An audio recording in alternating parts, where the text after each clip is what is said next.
Hello guys, कैसे हैं आप सभी। तो गैस, आज की इस वीडियो में मैं आपको बताने वाला हूं कि जो नवोदय विद्यालय समिति जेएसए का ज्वाइनिंग लेटर आता है वो किस तरह से आता है, मेल से आता है या पोस्ट से, और मेरा जो ज्वाइनिंग लेटर है वो कैसा था, उसमें कौन कौन सी टर्म एंड कंडीशन लिखी हुई थी। मैं आज आपको अपना ज्वाइनिंग लेटर दिखाने वाला हूँ। तो गैस, अगर आपने अभी तक हमारे चैनल को सब्सक्राइब नहीं किया है तो प्लीज़ कर लें और वीडियो को लाइक और शेयर ज़रूर करें। तो गैस, आप देख सकते हैं कि कुछ इस तरह के लिफाफे में जो पोस्ट से मेरा जो ज्वाइनिंग लेटर है वो आया हुआ है। ये आया है नवोदय विद्यालय समिति क्षेत्रीय कार्यालय भोपाल से।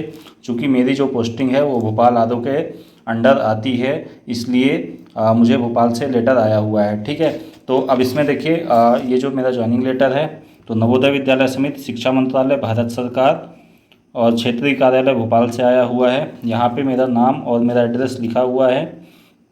ठीक, इसके बाद यहाँ पे सब्जेक्ट लिखा हुआ है कि भर्ती अभियान 2021-22 के अंतर्गत सीधी भर्ती के आधार पर कनिष्ठ सचिवालय सहायक के पद पर नियुक्ति के संबंध में। और इसके बाद ये बताया गया है कि आपका सिलेक्शन हुआ है और आपका जो पे मैट्रिक्स है लेवल 2 19,900 से 63,200 के अंतर्गत आपका सिलेक्शन हुआ है। ठीक है, इसके बाद अब देखिए यहाँ पे दूसरा पॉइंट लिखा हुआ है कि आपकी जो 2 वर्ष जो है आपका प्रोबेशन पीरियड रहेगा, परीक्षा अवधि पर रहेंगे। इसके बाद जो सक्षम प्राधिकारी है उसके विवेक पर आपकी जो ज्वाइनिंग है आगे बढ़ाई जा सकती है, आपकी सर्विस आगे बढ़ाई जा सकती है। ठीक है, इसके बाद अगर इसमें कोई मिसकंडक्ट करते हैं या फाइनेंशियली कोई फ्रॉड करते हैं तो हमें नौकरी से निकाला जा सकता है। ठीक, इसके बाद तीसरी जो कंडीशन है, जो कि बहुत ज़्यादा कैंडिडेट्स पूछते रहते हैं कि मतलब हमें कैंपस में रहना होगा या नहीं रहना होगा, तो आपके अपॉइंटमेंट में लिखा होगा कि देखिए जवाहर नवोदय विद्यालय पूरी तरह से आवासीय संस्थान है, इसलिए आपको विद्यालय परिसर में रहना आवश्यक है।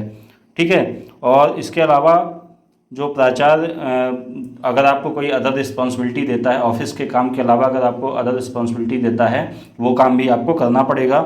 ठीक है, इसके बाद जो सेक्सुअल हरेसमेंट का जो मामला है, अगर आपका नाम इसमें आता है, जैसे आपके यहाँ जो स्टूडेंट होंगे उसमें बॉयज़ और गर्ल दोनों होंगे, तो अगर उनके साथ आपका कोई सेक्सुअल हरेसमेंट या किसी तरह के हरेसमेंट का केस आता है तो आपको तत्काल प्रभाव से आपकी नौकरी समाप्त कर दी जाएगी और कानून के हिसाब से आपको सज़ा भी दी जाएगी। इसके बाद जो सेकंड पेज है, तो सेकंड पेज में बताया गया है कि आपको जो अपॉइंटमेंट के लिए जब आप आएंगे ज्वाइन करने के लिए तो आपको किसी तरह का टीएडीए नहीं दिया जाएगा।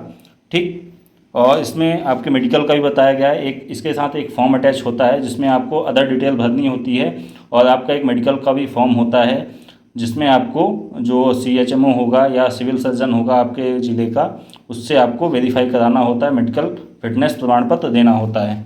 ठीक है, इसके बाद महिला अभ्यर्थी के लिए कि प्रेग्नेंट नहीं होना चाहिए। मेडिकल के टाइम पे अगर प्रेग्नेंट है तो बाद में वो प्रेगनेंसी के बाद उसको मेडिकली फिट घोषित करने के बाद ही उसकी ज्वाइनिंग की जाएगी। ठीक है, इसके बाद भारत के संविधान के प्रति निष्ठा की शपथ आपको लेनी होगी ज्वाइनिंग करने के पहले। और साथ में देखिए, अगर आप विवाहित हैं तो आपको घोषणा करनी पड़ेगी।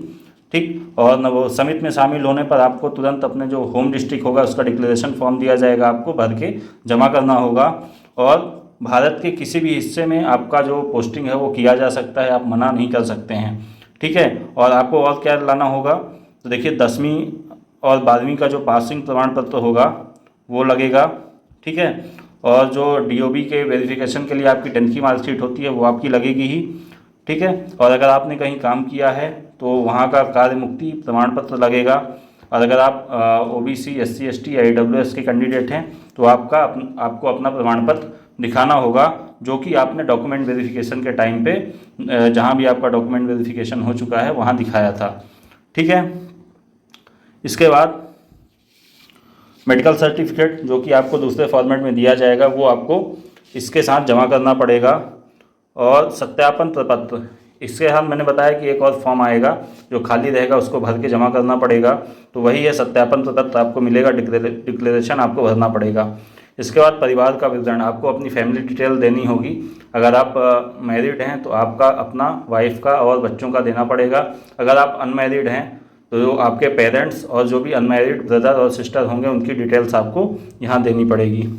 ठीक है, और इसके अलावा अगर आपके पास और कोई सर्टिफिकेट है तो आपको यहाँ लगाना होगा। और साथ में आपको ये भी बताया जाएगा कि अगर आपके द्वारा घोषणा में की गई कोई भी जानकारी झूठी पाई जाती है तो आपके खिलाफ कार्रवाई की जाएगी और आपको पद से विमुक्त कर दिया जाएगा। ठीक है।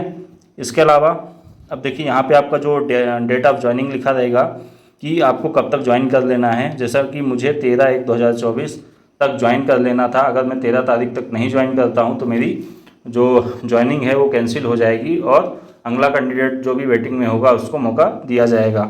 ठीक है। और यहाँ पे जो आपका ज्वाइनिंग करने का जगह होगा JNV या आदो उसका डिटेल लिखा होगा। ठीक है। और इसकी प्रतिलिपि जो है मतलब कॉपी जो है वो आपको एक प्रिंसिपल को देनी होगी और एक आरओ मतलब आपका जो भी रीजनल ऑफिस होगा वहाँ पर जमा होगी।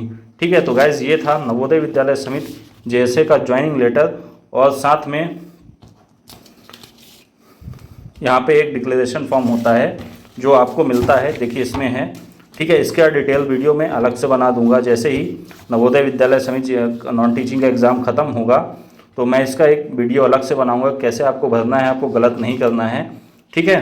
तो आपको वीडियो कैसा लगा ज़रूर बताएं और वीडियो को लाइक और शेयर ज़रूर करें।